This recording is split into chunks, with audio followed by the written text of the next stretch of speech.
Chapter 10. The Battle for Tika. The day was perfect. A cool breeze tempered the heat of the equatorial sun. Peace had reigned within the tribe for weeks, and no alien enemy had trespassed upon its preserves from without. To the ape mind, all this was sufficient evidence that the future would be identical with the immediate past, that utopia would persist. The sentinels, now from habit become a fixed tribal custom, either relaxed their vigilance or entirely deserted their posts. As the whim seized them, the tribe was far scattered in search of food. Thus may peace and prosperity undermine the safety of the most primitive community, even as it does that of the most cultured. Even the individuals became less watchful and alert, so that one might have thought Numa and Saber and Sheeta entirely deleted from the scheme of things. The Shes and the Balas roamed unguarded through the sullen jungle, while the greedy males foraged far afield, and thus it was that Tika and Gazan, her Balu, hunted upon the extreme southern edge of the tribe with no great male near them. Still farther south there moved through the forest a sinister figure, a huge bull ape, maddened by solitude and defeat. A week before he had contended for the kingship of a tribe far distant, and now battered and still sore he roamed the wilderness an outcast. Later he might return to his own tribe and submit to the will of the hairy brute he had attempted to dethrone, but for the time being he dared not do so, since he had sought not only the crown but the wives as well of his lord and master. It would require an entire moon at least to bring forgetfulness to him he had wronged, and so Tug wandered a strange jungle, grim, terrible, hate-filled. It was in this mental state that Tug came unexpectedly upon a young she feeding alone in the jungle, a stranger she, lithe and strong and beautiful beyond compare. Tug caught his breath and slunk quickly to one side of the trail, where the dense foliage of the tropical underbrush concealed him from Tika, while permitting him to feast his eyes upon her loveliness. But not alone were they concerned with Tika. They roved the surrounding jungle in search of the bulls and cows and Balas of her tribe, though principally for the bulls. When one covets a she of an alien tribe, one must take into consideration the great, fierce, hairy guardians who seldom wander far from their wards, and who will fight a stranger to the death in protection of the mate or offspring of a fellow, precisely as they would fight for their own. Tug could see no sign of any ape other than the strange she and a young Balu playing nearby. His wicked, bloodshot eyes half closed as they rested upon the charms of the former. As for the Balu, one snap of those great jaws upon the back of its little neck would prevent it from raising any unnecessary alarm. Tug was a fine, big male, resembling in many ways Tika's mate, Tog. Each was in his prime, and each was wonderfully muscled, perfectly fanged, and as horrifyingly ferocious as the most exacting in particular she could wish. Had Tug been of her own tribe, Tika might as readily have yielded to him as to Tog when her mating time arrived, but now she was Tog's, and no other male could claim her without first defeating Tog in personal combat. And even then Tika retained some rights in the matter. If she did not favor a correspondent, she could enter the lists with her rightful mate and do her part toward discouraging his advances, a part, too, which would prove no mean assistance to her lord and master, for Tika, even though her fangs were smaller than a male's, could use them to excellent effect.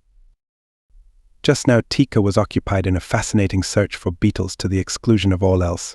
She did not realize how far she and Gazan had become separated from the balance of the tribe, nor were her defensive senses upon the alert as they should have been. Months of immunity from danger under the protecting watchfulness of the sentries, which Tarzan had taught the tribe to post, had lulled them all into a sense of peaceful security based on that fallacy which has wrecked many enlightened communities in the past, and will continue to wreck others in the future, that because they have not been attacked they never will be. Tug, having satisfied himself that only the she and her Balu were in the immediate vicinity, crept stealthily forward. Tika's back was toward him when he finally rushed upon her, but her senses were at last awakened to the presence of danger, and she wheeled to face the strange bull just before he reached her. Tug halted a few paces from her. His anger had fled before the seductive feminine charms of the stranger. He made conciliatory noises, a species of clucking sound, with his broad, flat lips that were, too, not greatly dissimilar to that which might be produced in an osculatory solo. But Tika only bared her fangs and growled. Little Gazan started to run toward his mother, but she warned him away with a quick kriga, telling him to run high into a tall tree. Evidently Tika was not favorably impressed by her new suitor. Tug realized this and altered his methods accordingly. He swelled his giant chest, beat upon it with his calloused knuckles, and swaggered to and fro before her. "I am Tug," he boasted. Look at my fighting fangs. Look at my great arms and my mighty legs. With one bite I can slay your biggest bull. Alone have I slain Sheeta. I am Tug. Tug wants you." Then he waited for the effect, nor did he have long to wait. Tika turned with a swiftness which belied her great weight and bolted in the opposite direction. Tug, with an angry growl, leaped in pursuit, but the smaller, lighter female was too fleet for him. He chased her for a few yards, and then, foaming and barking, he halted and beat upon the ground with his hard fists. From the tree above him, little Tarzan looked down and witnessed the stranger bull's discomfiture. Being young and thinking himself safe above the reach of the heavy male, Tarzan screamed an ill-timed insult at their tormentor. Tug looked up. Tika had halted at a little distance. She would not go far from her balu, that Tug quickly realized and as quickly determined to take advantage of. He saw that the tree in which the young ape squatted was isolated, and that Tarzan could not reach another without coming to earth. He would obtain the mother through her love for her young. He swung himself into the lower branches of the tree. Little Tarzan ceased to insult him. His expression of deviltry changed to one of apprehension, which was quickly followed by fear as Tug commenced to ascend toward him. Tika screamed to Tarzan to climb higher, and the little fellow scampered upward among the tiny branches which would not support the weight of the great bull, but nevertheless Tug kept on climbing. Tika was not fearful. She knew that he could not ascend far enough to reach Tarzan, so she sat at a little distance from the tree and applied jungle opprobrium to him. Being a female, she was a past master of the art. But she did not know the malevolent cunning of Tug's little brain. She took it for granted that the bull would climb as high as he could toward Tarzan, and then, finding that he could not reach him, resume his pursuit of her, which she knew would prove equally fruitless. So sure was she of the safety of her balu and her own ability to take care of herself that she did not voice the cry for help which would soon have brought the other members of the tribe flocking to her side. Tug slowly reached the limit to which he dared risk his great weight to the slender branches. Tarzan was still 15 feet above him. The bull braced himself and seized the main branch in his powerful hands. Then he commenced shaking it vigorously. Tika was appalled. Instantly she realized what the bull purposed. Tarzan clung far out upon a swaying limb. At the first shake he lost his balance, though he did not quite fall, clinging still with his four hands, but Tug redoubled his efforts. The shaking produced a violent snapping of the limb to which the young ape clung. Tika saw all too plainly what the outcome must be, and forgetting her own danger in the depth of her mother love, rushed forward to ascend the tree and give battle to the fearsome creature that menaced the life of her little one. But before ever she reached the bull, Tug had succeeded, by violent shaking of the branch, to loosen Tarzan's hold. With a cry the little fellow plunged down through the foliage, clutching futilely for a new hold, and alighted with a sickening thud at his mother's feet, where he lay silent and motionless. Moaning, Tika stooped to lift the still form in her arms, but at the same instant Tug was upon her. Struggling and biting, she fought to free herself, but the giant muscles of the great bull were too much for her lesser strength. Tug struck and choked her repeatedly until finally, half unconscious, she lapsed into quasi-submission. Then the bull lifted her to his shoulder and turned back to the trail toward the south from whence he had come. Upon the ground lay the quiet form of little Tarzan. He did not moan, he did not move. The sun rose slowly toward meridian. A mangy thing, lifting its nose to scent the jungle breeze, crept through the underbrush. It was Dango, the hyena. Presently its ugly muzzle broke through some nearby foliage and its cruel eyes fastened upon Tarzan. Early that morning, Tarzan of the apes had gone to the cabin by the sea, where he passed many an hour at such times as the tribe was ranging in the vicinity. On the floor lay the skeleton of a man. All that remained of the former Lord Greystoke lay as it had fallen some 20 years before, when Kerchak, the great ape, had thrown it lifeless there. Long since had the termites and the small rodents picked clean the sturdy English bones. For years Tarzan had seen it lying there, giving it no more attention than he gave the countless thousand bones that strewed his jungle haunts. On the bed another smaller skeleton reposed, and the youth ignored it as he ignored the other. How could he know that the one had been his father, the other his mother? The little pile of bones in the rude cradle, fashioned with such loving care by the former Lord Greystoke, meant nothing to him. That one day that little skull was to help prove his right to a proud title was as far beyond his ken as the satellites of the sons of Orion. To Tarzan they were bones, just bones. He did not need them, for there was no meat left upon them, and they were not in his way, for he knew no necessity for a bed, and the skeleton upon the floor he easily could step over. Today he was restless. He turned the pages first of one book and then of another. He glanced at pictures which he knew by heart and tossed the books aside. He rummaged for the 1000th time in the cupboard. He took out a bag which contained several small, round pieces of metal. He had played with them many times in the years gone by, but always he replaced them carefully in the bag in the cupboard upon the very shelf where first he had discovered it. In strange ways did heredity manifest itself in the ape-man. Come of an orderly race, he himself was orderly without knowing why. The apes dropped things wherever their interest in them waned in the tall grass, or from the high-flung branches of the trees. What they dropped they sometimes found again by accident, but not so the ways of Tarzan. For his few belongings he had a place, and scrupulously he returned each thing to its proper place when he was done with it. The round pieces of metal in the little bag always interested him. Raised pictures were upon either side, the meaning of which he did not quite understand. The pieces were bright and shiny.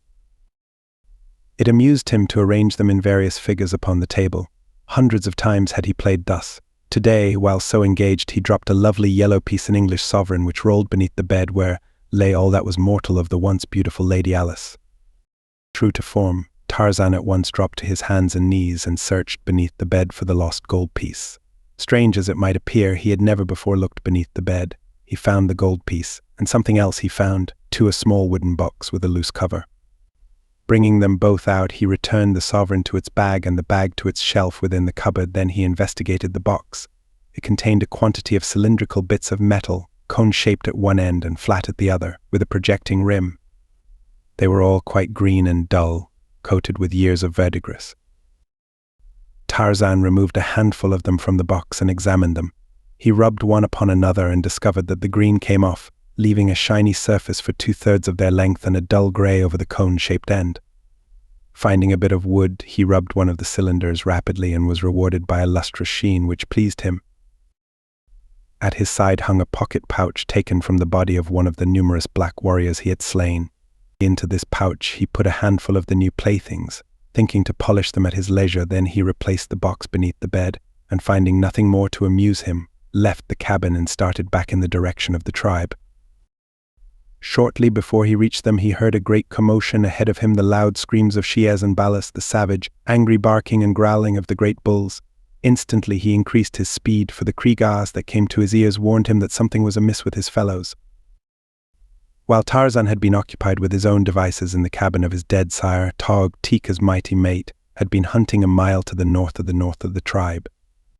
At last, his belly filled, he had turned lazily back toward the clearing where he had last seen the tribe, and presently commenced passing its members scattered alone or in 2s or 3s. Nowhere did he see Teeka or Ghazan, and soon he began inquiring of the other apes where they might be, but none had seen them recently. Now the lower orders are not highly imaginative. They do not, as you and I, paint vivid mental pictures of things which might have occurred. And so Taug did not now apprehend that any misfortune had overtaken his mate and their offspring. He merely knew that he wished to find Teeka, that he might lie down in the shade and have her scratch his back while his breakfast digested. But though he called to her and searched for her and asked each whom he met, he could find no trace of Teeka, nor of Ghazan either. He was beginning to become peeved and had about made up his mind to chastise Teeka for wandering so far afield when he wanted her. He was moving south along a game trail, his callous soles and knuckles giving forth no sound, when he came upon Dango at the opposite side of a small clearing.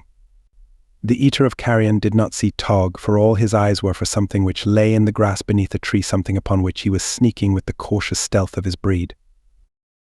Taug, always cautious himself, as it behooves one to be who fares up and down the jungle and desires to survive, swung noiselessly into a tree, where he could have a better view of the clearing. He did not fear Dango, but he wanted to see what it was that Dango stalked. In a way, possibly he was actuated as much by curiosity as by caution. And when Taug reached a place in the branches from which he could have an unobstructed view of the clearing, he saw Dango already sniffing at something directly beneath him, something which Taug instantly recognized as the lifeless form of his little Ghazan. With a cry so frightful, so bestial, that it momentarily paralyzed the startled Dango, the great ape launched his mighty bulk upon the surprised hyena. With a cry and a snarl, Dango, crushed to earth, turned to tear at his assailant, but as effectively might a sparrow turn upon a hawk.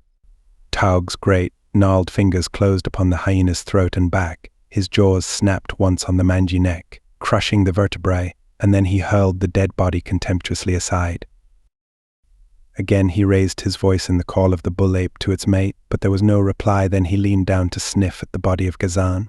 In the breast of this savage, hideous beast there beat a heart which was moved, however slightly, by the same emotions of paternal love which affect us. Even had we no actual evidence of this, we must know it still, since only thus might be explained the survival of the human race, in which the jealousy and selfishness of the bulls would, in the earliest stages of the race, have wiped out the young as rapidly as they were brought into the world, had not God implanted in the savage bosom that paternal love which evidences itself most strongly in the protective instinct of the male. In Taug, the protective instinct was not alone highly developed, but affection for his offspring as well, for Taug was an unusually intelligent specimen of these great, man-like apes which the natives of the Gobi speak of in whispers, but which no white man ever had seen, or, if seeing, lived to tell of until Tarzan of the apes came among them. And so Taug felt sorrow as any other father might feel sorrow at the loss of a little child. To you, little Tarzan might have seemed a hideous and repulsive creature, but to Taug and Tika he was as beautiful and as cute as is your little Mary, or Johnny or Elizabeth Ann to you, and he was their firstborn, their only balu. And he three things which might make a young ape the apple of any fond father's eye. For a moment Taug sniffed at the quiet little form. With his muzzle and his tongue he smoothed and caressed the rumpled coat. From his savage lips broke a low moan, but quickly upon the heels of sorrow came the overmastering desire for revenge. Leaping to his feet, he screamed out a volley of krigas, punctuated from time to time by the blood-freezing cry of an angry, challenging bull, a rage-mad bull with the bloodlust strong upon him. Answering his cries came the cries of the tribe as they swung through the trees toward him. It was these that Tarzan heard on his return from his cabin, and in reply to them he raised his own voice and hurried forward with increased speed, until he fairly flew through the middle terraces of the forest.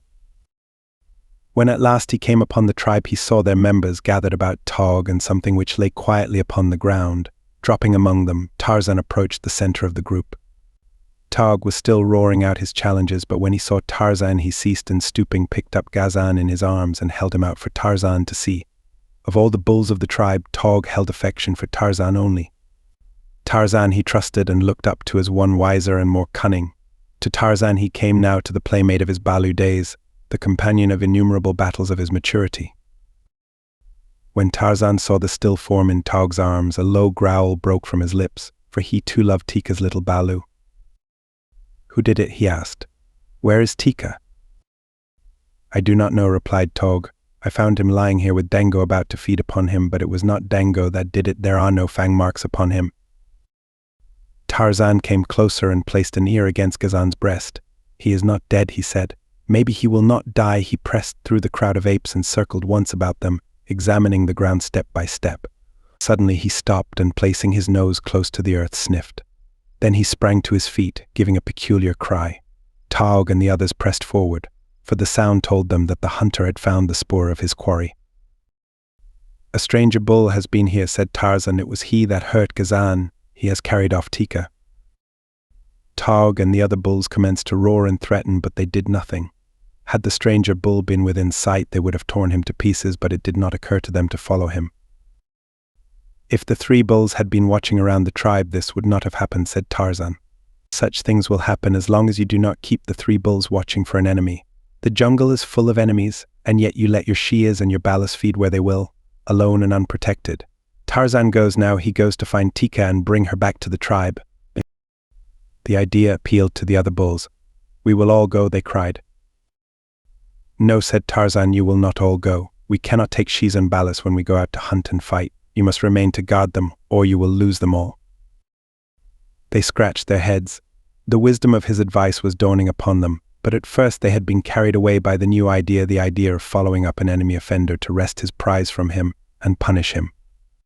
The community instinct was ingrained in their characters through ages of custom. They did not know why they had not thought to pursue and punish the offender. They could not know that it was because they had as yet not reached a mental plane which would permit them to work as individuals. In times of stress, the community instinct sent them huddling into a compact herd where the great bulls, by the weight of their combined strength and ferocity, could best protect them from an enemy. The idea of separating to do battle with a foe had not yet occurred to them. It was too foreign to custom, too inimical to community interests, but to Tarzan it was the first and most natural thought. His senses told him that there was but a single bull connected with the attack upon Tika and Ghazan. A single enemy did not require the entire tribe for his punishment. 2 swift bulls could quickly overhaul him and rescue Tika. In the past, no one ever had thought to go forth in search of the shes that were occasionally stolen from the tribe. If Numa Saber Sheeta or a wandering bull ape from another tribe chanced to carry off a maid or a matron while no one was looking, that was the end of it. She was gone, that was all. The bereaved husband, if the victim chanced to have been mated, growled around for a day or two and then, if he were strong enough, took another mate within the tribe, and if not, wandered far into the jungle on the chance of stealing one from another community. In the past, Tarzan of the Apes had condoned this practice for the reason that he had had no interest in those who had been stolen, but Tika had been his first love and Tika's balu held a place in his heart, such as a balu of his own would have held. Just once before had Tarzan wished to follow in revenge. That had been years before, when Kulonga, the son of Mbonga, the chief, had slain Kala. Then, single-handed, Tarzan had pursued and avenged. Now, though to a lesser degree, he was moved by the same passion. He turned toward Tog. "Leave Ghazan with Mumga," he said. "She is old and her fangs are broken and she is no good, but she can take care of Ghazan until we return with Tika, and if Ghazan is dead when we come back," he turned to address Mumga, "I will kill you too." "Where are we going?" asked Tog. "We are going to get Tika," replied the ape man, "and kill the bull who has stolen her. Come." He turned again to the spoor of the stranger bull, which showed plainly to his trained senses, nor did he glance back to note if Tog followed. The latter laid Ghazan in Mumga's arms with a parting, "If he dies, Tarzan will kill you." And he followed after the brown-skinned figure that already was moving at a slow trot along the jungle trail. No other bull of the tribe of Kerchak was so good a trailer as Tarzan, for his trained senses were aided by a high order of intelligence. His judgment told him the natural trail for a quarry to follow, so that he need but note the most apparent marks upon the way, and today the trail of Tug was as plain to him as type upon a printed page to you or me. Following close behind the lithe figure of the ape-man came the huge and shaggy bull ape. No words passed between them. They moved as silently as 2 shadows among the myriad shadows of the forest. Alert as his eyes and ears was Tarzan's patrician nose. The spoor was fresh, and now that they had passed from the range of the strong ape odor of the tribe, he had little difficulty in following Tug and Tika by scent alone. Tika's familiar scent spoor told both Tarzan and Tog that they were upon her trail, and soon the scent of Tug became as familiar as the other. They were progressing rapidly when suddenly dense clouds overcast the sun. Tarzan accelerated his pace. Now he fairly flew along the jungle trail, or where Tug had taken to the trees, followed nimbly as a squirrel along the bending, undulating pathway of the foliage branches, swinging from tree to tree as Tug had swung before them, but more rapidly because they were not handicapped by a burden such as Tug's. Tarzan felt that they must be almost upon the quarry, for the scent spoor was becoming stronger and stronger when the jungle was suddenly shot by livid lightning, and a deafening roar of thunder reverberated through the heavens and the forest until the earth trembled and shook. Then came the rain, not as it comes to us of the temperate zones, but as a mighty avalanche of water, a deluge which spills tons instead of drops upon the bending forest giants and the terrified creatures which haunt their shade.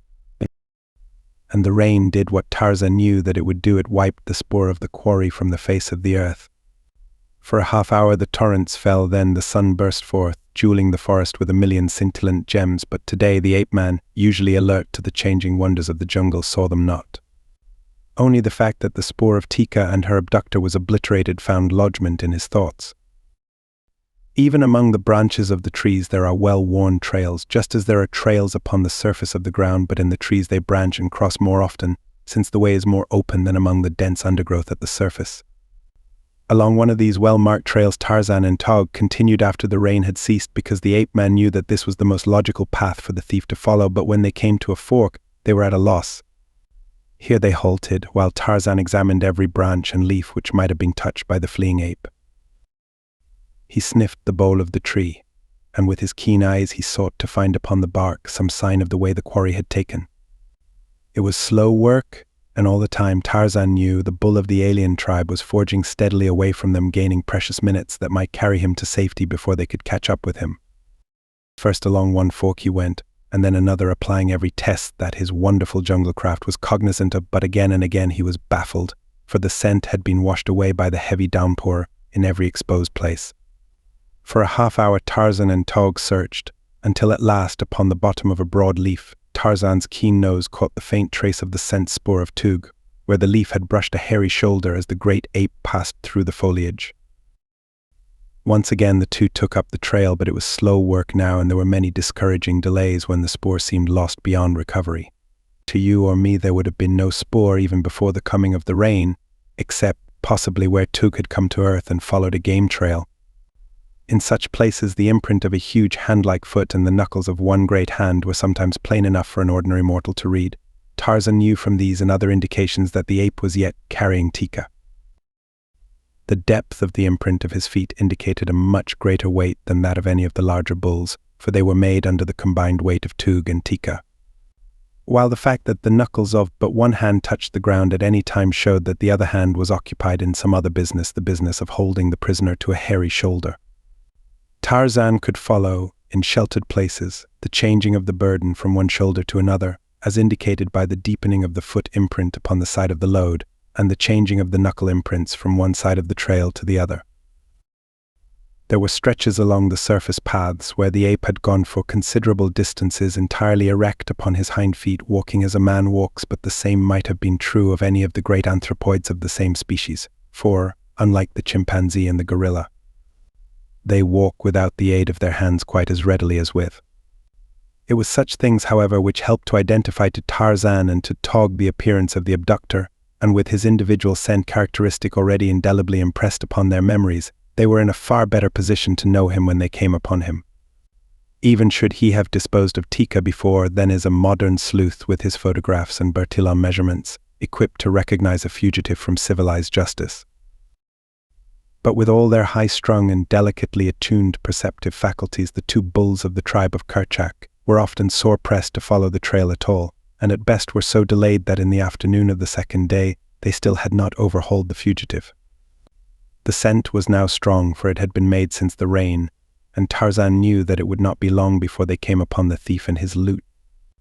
Above them, as they crept stealthily forward, chattered Manu, the monkey, and his thousand fellows squawked and screamed, the brazen-throated birds of plumage buzzed and hummed the countless insects amid the rustling of the forest leaves, and as they passed, a little grey-beard, squeaking and scolding upon a swaying branch, looked down and saw them. Instantly the scolding and squeaking ceased, and off tore the long-tailed mite as though Sheeta the panther had been endowed with wings and was in close pursuit of him. To all appearances he was only a very much frightened little monkey fleeing for his life. There seemed nothing sinister about him. And what of Tika during all this time? Was she at last resigned to her fate and accompanying her new mate in the proper humility of a loving and tractable spouse? A single glance at the pair would have answered these questions to the utter satisfaction of the most captious. She was torn and bleeding from many wounds, inflicted by the sullen Tug in his vain efforts to subdue her to his will, and Tug too was disfigured and mutilated, but with stubborn ferocity he still clung to his now useless prize. On through the jungle he forced his way in the direction of the stamping ground of his tribe.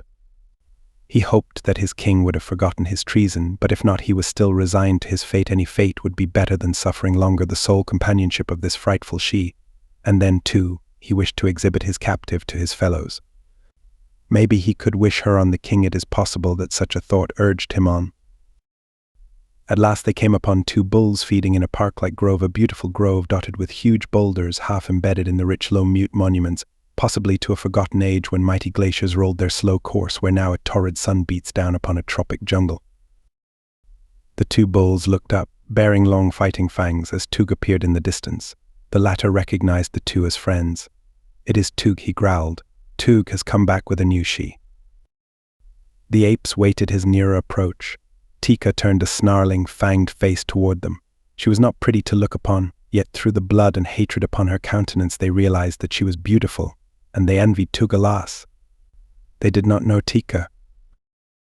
As they squatted looking at one another, there raced through the trees toward them a long-tailed little monkey with grey whiskers.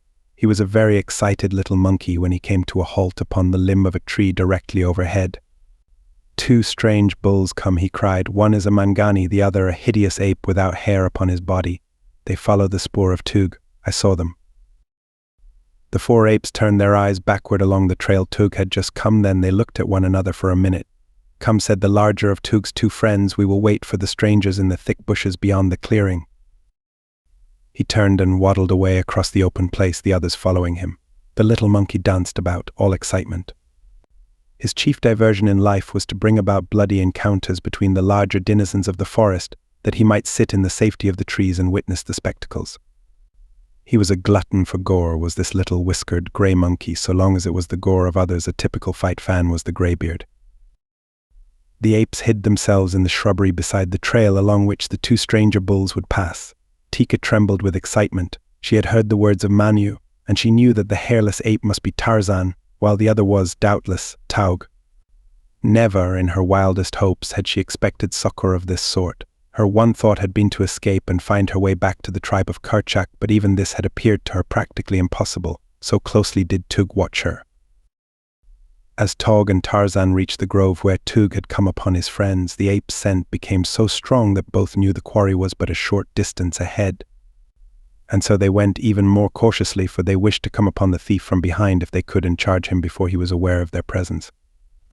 That a little grey whiskered monkey had forestalled them they did not know, nor that 3 pairs of savage eyes were already watching their every move and waiting for them to come within reach of itching paws and slavering jowls. On they came across the grove, and as they entered the path leading into the dense jungle beyond, a sudden "Kree-G" shrilled out close before them, a "Kree-Ah" in the familiar voice of Tika. The small brains of Tug and his companions had not been able to foresee that Tika might betray them, and now that she had, they went wild with rage. Tug struck the she a mighty blow that felled her, and then the 3 rushed forth to do battle with Tarzan and Taug. The little monkey danced upon his perch and screamed with delight. And indeed he might well be delighted, for it was a lovely fight. There were no preliminaries, no formalities, no introductions. The 5 bulls merely charged and clinched. They rolled in the narrow trail and into the thick verdure beside it. They bit and clawed and scratched and struck, and all the while they kept up the most frightful chorus of growlings and barkings and roarings. In 5 minutes they were torn and bleeding, and the little greybeard leaped high, shrilling his primitive bravos, but always his attitude was thumbs down. He wanted to see something killed. He did not care whether it were friend or foe. It was blood. He wanted blood and death. Taug had been set upon by Tug and another of the apes, while Tarzan had the third, a huge brute with the strength of a buffalo. Never before had Tarzan's assailant beheld so strange a creature as this slippery, hairless bull with which he battled. Sweat and blood covered Tarzan's sleek, brown hide. Again and again he slipped from the clutches of the great bull, and all the while he struggled to free his hunting knife from the scabbard in which it had stuck. At length he succeeded. A brown hand shot out and clutched a hairy throat. Another flew upward, clutching the sharp blade. 3 swift, powerful strokes, and the bull relaxed with a groan, falling limp beneath his antagonist. Instantly Tarzan broke from the clutches of the dying bull and sprang to Taug's assistance. Tug saw him coming and wheeled to meet him. In the impact of the charge, Tarzan's knife was wrenched from his hand, and then Tug closed with him. Now was the battle even 2 against 2, while on the verge Tika, now recovered from the blow that had felled her, slunk waiting for an opportunity to aid. She saw Tarzan's knife and picked it up. She never had used it, but knew how Tarzan used it. Always had she been afraid of the thing which dealt death to the mightiest of the jungle people with the ease that Tantor's great tusks deal death to Tantor's enemies. She saw Tarzan's pocket pouch torn from his side, and with the curiosity of an ape that even danger and excitement cannot entirely dispel, she picked this up too. Now the bulls were standing. The clinches had been broken. Blood streamed down their sides. Their faces were crimsoned with it. Little Greybeard was so fascinated that at last he had even forgotten to scream and dance, but sat rigid with delight in the enjoyment of the spectacle. Back across the grove, Tarzan and Taug forced their adversaries. Tika followed slowly. She scarce knew what to do. She was lame and sore and exhausted from the frightful ordeal through which she had passed, and she had the confidence of her sex and the prowess of her mate and the other bull of her tribe. They would not need the help of a she in their battle with these 2 strangers. The roars and screams of the fighters reverberated through the jungle, awakening the echoes in the distant hills. From the throat of Tarzan's antagonist had come a score of Kree-Gas, and now from behind came the reply he had awaited. Into the grove, barking and growling, came a score of huge bull apes, the fighting men of Tug's tribe. Tika saw them first and screamed a warning to Tarzan and Taug. Then she fled past the fighters toward the opposite side of the clearing, fear for a moment claiming her. Nor can one censure her after the frightful ordeal from which she was still suffering. Down upon them came the great apes. In a moment Tarzan and Tog would be torn to shreds that would later form the piece de resistance of the savage orgy of a dum-dum. Tika turned to glance back. She saw the impending fate of her defenders, and there sprung to life in her savage bosom the spark of martyrdom that some common forebear had transmitted alike to Tika, the wild ape, and the glorious women of a higher order who have invited death for their men. With a shrill scream she ran toward the battlers who were rolling in a great mass at the foot of one of the huge boulders which dotted the grove, but what could she do? The knife she held she could not use to advantage because of her lesser strength. She had seen Tarzan throw missiles, and she had learned this with many other things from her childhood playmate. She sought for something to throw, and at last her fingers touched upon the hard objects in the pouch that had been torn from the ape-man. Tearing the receptacle open, she gathered a handful of shiny cylinders heavy for their size. They seemed to her and good missiles. With all her strength, she hurled them at the apes battling in front of the granite boulder. The result surprised Tika quite as much as it did the apes. There was a loud explosion which deafened the fighters, and a puff of acrid smoke. Never before had one there heard such a frightful noise. Screaming with terror, the stranger bulls leaped to their feet and fled back toward the stamping ground of their tribe, while Tog and Tarzan slowly gathered themselves together and arose, lame and bleeding, to their feet. They too would have fled had they not seen Tika standing there before them, the knife and the pocket pouch in her hands.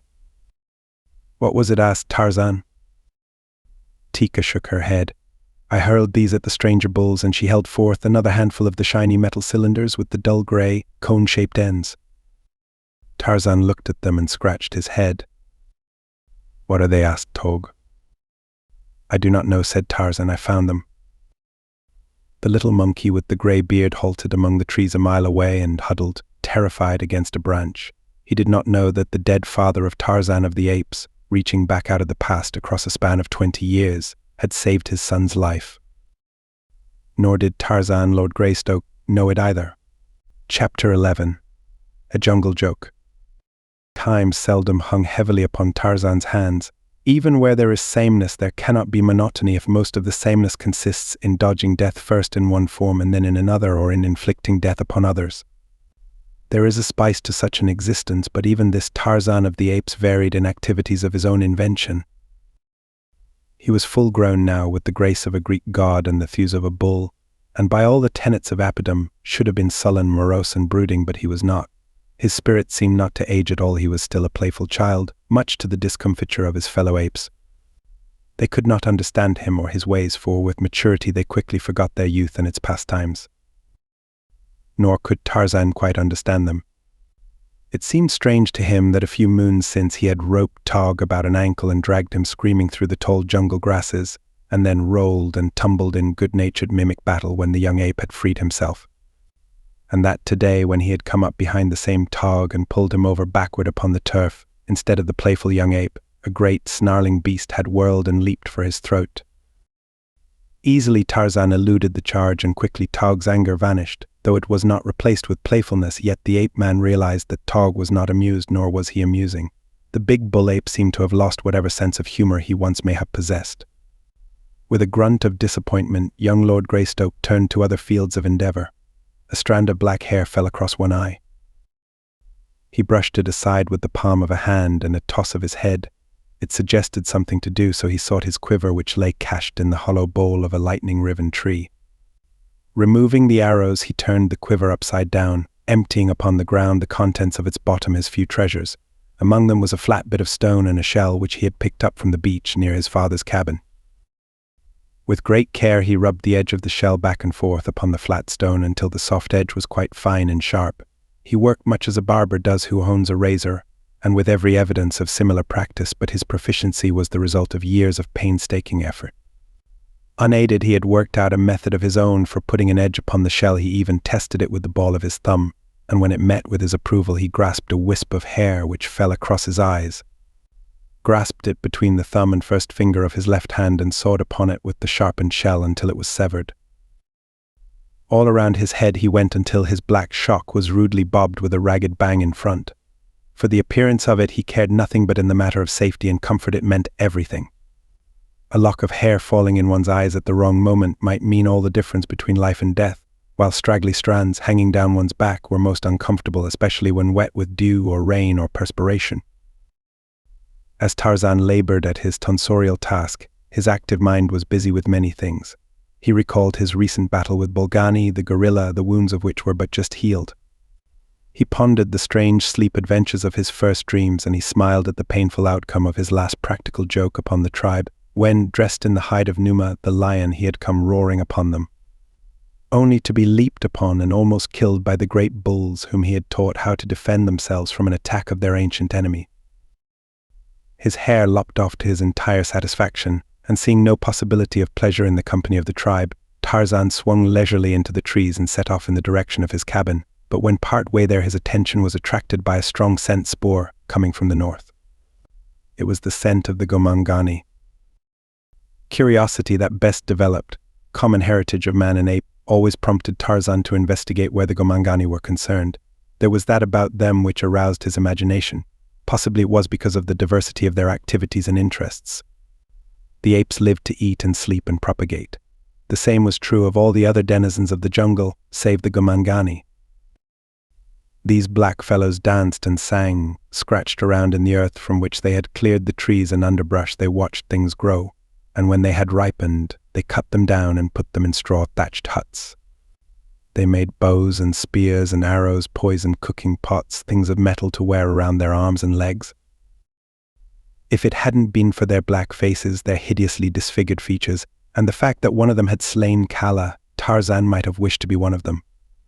At least he sometimes thought so, but always at the thought there rose within him a strange revulsion of feeling, which he could not interpret or understand. He simply knew that he hated the Gomangani, and that he would rather be Hista, the snake, than one of these.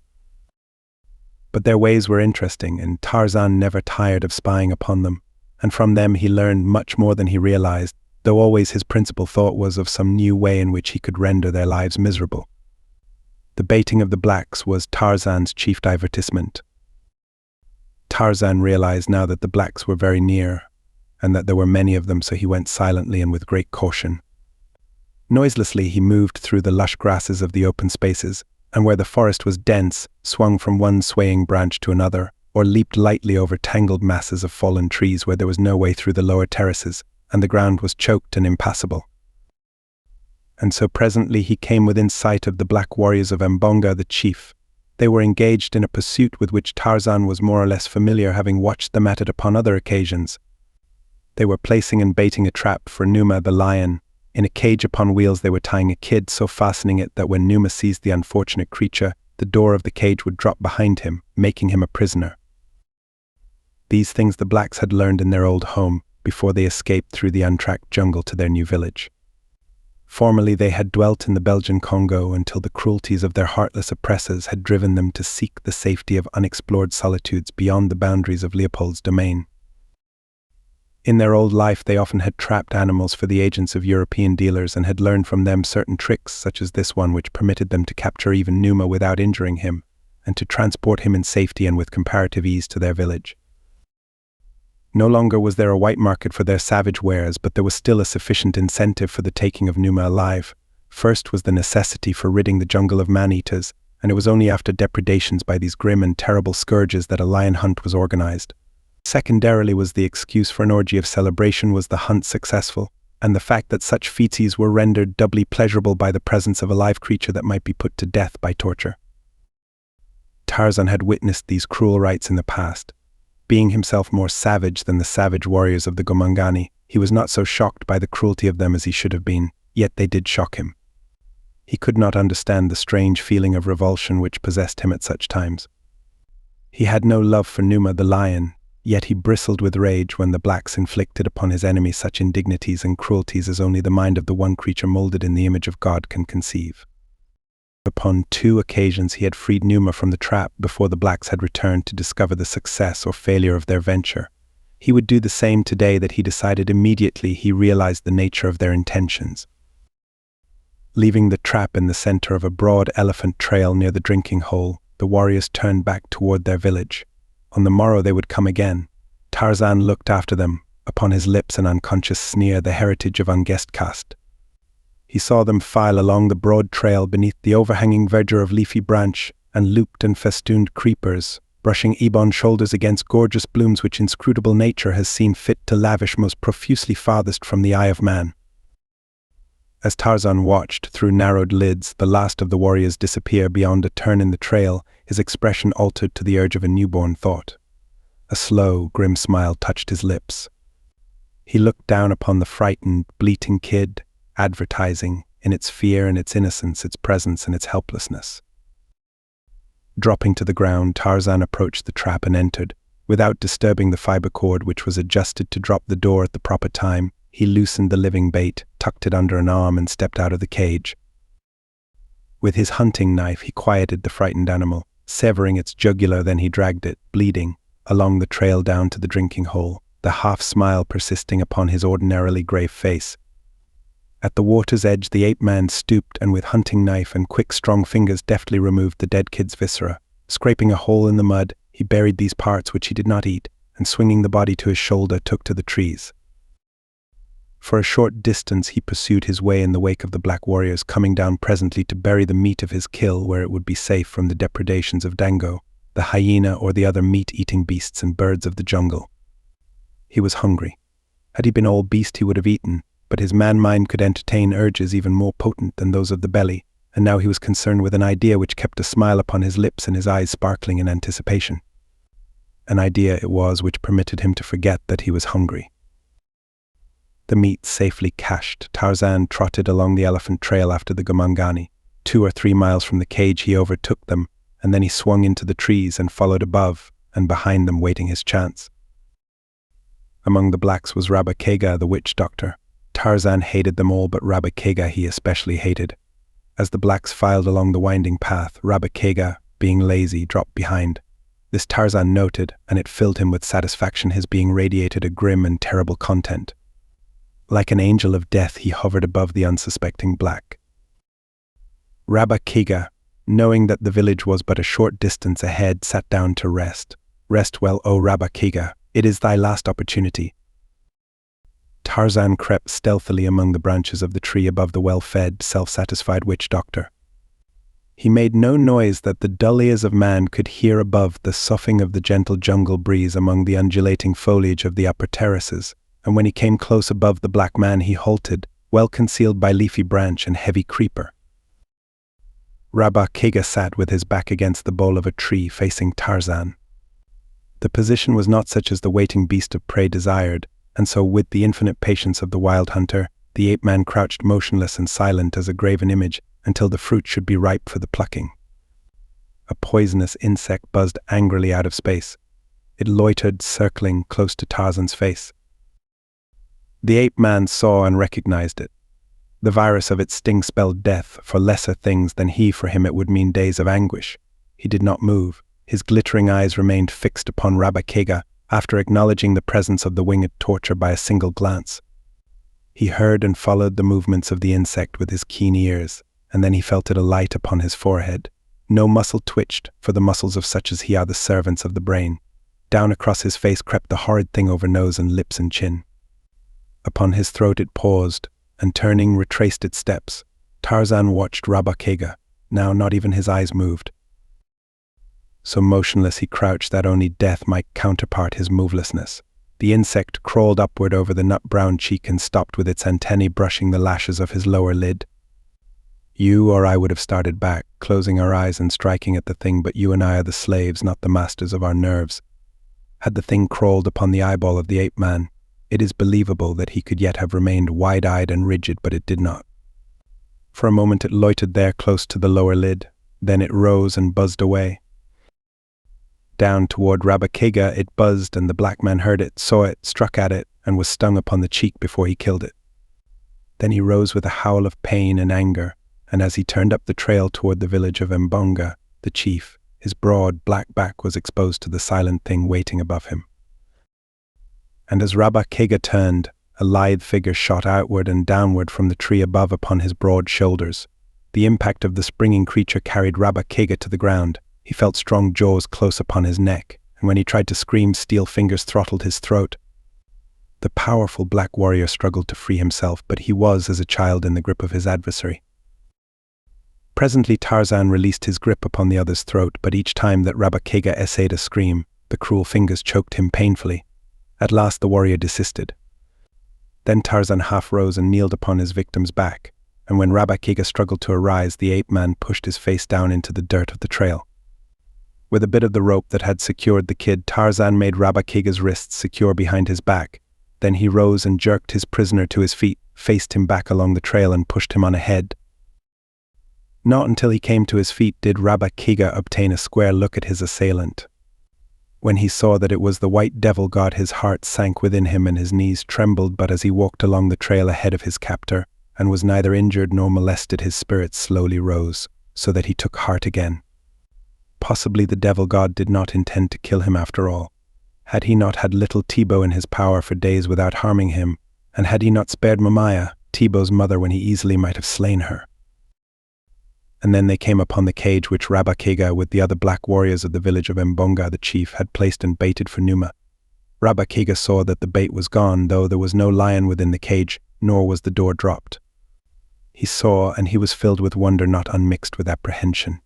It entered his dull brain that in some way this combination of circumstances had a connection with his presence there as the prisoner of the white devil god. Nor was he wrong. Tarzan pushed him roughly into the cage, and in another moment Rabba Kega understood. Cold sweat broke from every pore of his body. He trembled as with ague, for the ape-man was binding him securely in the very spot the kid had previously occupied. The witch doctor pleaded first for his life, and then for a death less cruel, but he might as well have saved his pleas for Numa, since already they were directed toward a wild beast who understood no word of what he said. But his constant jabbering not only annoyed Tarzan, who worked in silence, but suggested that later the black might raise his voice in cries for succor. So he stepped out of the cage, gathered a handful of grass and a small stick, and returning, jammed the grass into Rabba Kega's mouth, laid the stick crosswise between his teeth and fastened it there with the thong from Rabba Kega's loincloth. Now could the witch doctor but roll his eyes and sweat. Thus Tarzan left him. The ape-man went first to the spot where he had cached the body of the kid. Digging it up, he ascended into a tree and proceeded to satisfy his hunger. What remained he again buried, then he swung away through the trees to the waterhole, and going to the spot where fresh, cold water bubbled from between two rocks, he drank deeply. The other beasts might wade in and drink stagnant water, but not Tarzan of the apes. In such matters he was fastidious. From his hands he washed every trace of the repugnant scent of the gomangani, and from his face the blood of the kid. Rising, he stretched himself not unlike some huge, lazy cat, climbed into a nearby tree and fell asleep. When he awoke it was dark, though a faint luminosity still tinged the western heavens. A lion moaned and coughed as it strode through the jungle toward water. It was approaching the drinking hole. Tarzan grinned sleepily, changed his position and fell asleep again. When the blacks of Mbonga, the chief, reached their village, they discovered that Rabba Kega was not among them. When several hours had elapsed, they decided that something had happened to him, and it was the hope of the majority of the tribe that whatever had happened to him might prove fatal. They did not love the witch doctor. Love and fear seldom are playmates, but a warrior is a warrior, and so Mbonga organized a searching party. That his own grief was not unassuagable might have been gathered from the fact that he remained at home and went to sleep. The young warriors whom he sent out remained steadfast to their purpose for fully half an hour when, unfortunately for Rabba Kega, upon so slight a thing may the fate of a man rest, a honey bird attracted the attention of the searchers and led them off for the delicious store it previously had marked down for betrayal, and Rabba Kega's doom was sealed. When the searchers returned empty-handed, Mbonga was wroth, but when he saw the great store of honey they brought with them, his rage subsided. Already Tubuto, young, agile and evil-minded, with face hideously painted, was practicing the black art upon a sick infant in the fond hope of succeeding to the office and perquisites of Rabba Kega. Tonight the women of the old witch doctor would moan and howl. Tomorrow he would be forgotten.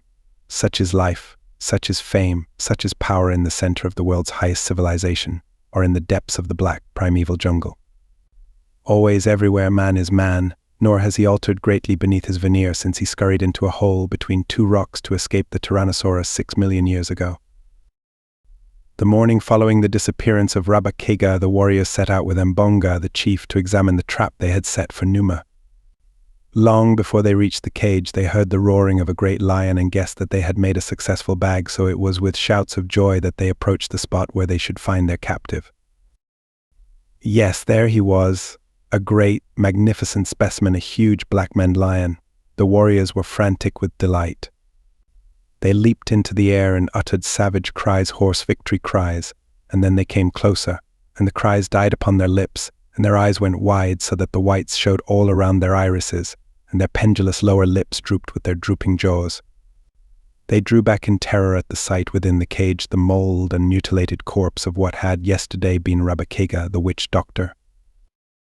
The captured lion had been too angry and frightened to feed upon the body of his kill, but he had vented upon it much of his rage, until it was a frightful thing to behold.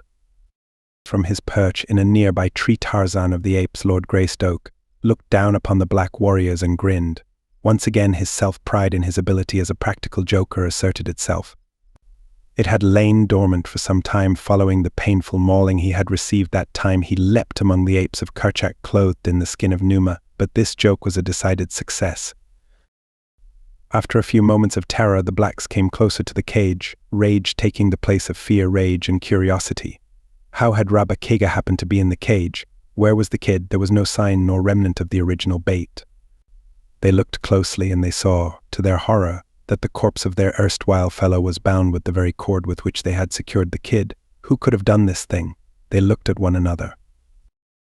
Tubuto was the first to speak. He had come hopefully out with the expedition that morning. Somewhere he might find evidence of the death of Rabakega. Now he had found it, and he was the first to find an explanation. "The white devil god," he whispered. "It is the work of the white devil god." No one contradicted Tubuto, for indeed who else could it have been but the great hairless ape they all so feared? And so their hatred of Tarzan increased again with an increased fear of him, and Tarzan sat in his tree and hugged himself. No one there felt sorrow because of the death of Rabakega, but each of the blacks experienced a personal fear of the ingenious mind which might discover for any of them a death equally horrible to that which the witch doctor had suffered. It was a subdued and thoughtful company which dragged the captive lion along the broad elephant path back to the village of Mbonga, the chief. And it was with a sigh of relief that they finally rolled it into the village and closed the gates behind them. Each had experienced the sensation of being spied upon from the moment they left the spot where the trap had been set, though none had seen or heard aught to give tangible food to his fears. At the sight of the body within the cage with the lion, the women and children of the village set up a most frightful lamentation, working themselves into a joyous hysteria which far transcended the happy misery derived by their more civilized prototypes who make a business of dividing their time between the movies and the neighborhood funerals of friends and strangers, especially strangers. From a tree overhanging the palisade, Tarzan watched all that passed within the village. He saw the frenzied women tantalizing the great lion with sticks and stones. The cruelty of the blacks toward a captive always induced in Tarzan a feeling of angry contempt for the Gomangani. Had he attempted to analyze this feeling, he would have found it difficult, for during all his life he had been accustomed to sights of suffering and cruelty. He himself was cruel. All the beasts of the jungle were cruel, but the cruelty of the blacks was of a different order. It was the cruelty of wanton torture of the helpless, while the cruelty of Tarzan and the other beasts was the cruelty of necessity or of passion. Perhaps, had he known it, he might have credited this feeling of repugnance at the sight of unnecessary suffering to heredity, to the germ of British love of fair play which had been bequeathed to him by his father and his mother, but of course he did not know, since he still believed that his mother had been Kala, the great ape. And just in proportion as his anger rose against the Gomangani, his savage sympathy went out to Numa, the lion, for though Numa was his lifetime enemy, there was neither bitterness nor contempt in Tarzan's sentiments toward him. In the ape-man's mind, therefore, the determination formed to thwart the blacks and liberate the lion, but he must accomplish this in some way which would cause the Gomangani the greatest chagrin and discomfiture. As he squatted there watching the proceeding beneath him, he saw the warriors seize upon the cage once more and drag it between two huts. Tarzan knew that it would remain there now until evening, and that the blacks were planning a feast and orgy in celebration of their capture. When he saw that two warriors were placed beside the cage, and that these drove off the women and children and young men who would have eventually tortured Numa to death, he knew that the lion would be safe until he was needed for the evening's entertainment, when he would be more cruelly and scientifically tortured for the edification of the entire tribe. Now, Tarzan preferred to bait the blacks in as theatric a manner as his fertile imagination could evolve. He had some half-formed conception of their superstitious fears and of their especial dread of night, and so he decided to wait until darkness fell and the blacks partially worked to hysteria by their dancing and religious rites before he took any steps toward the freeing of Numa. In the meantime, he hoped an idea adequate to the possibilities of the various factors at hand would occur to him, nor was it long before one did.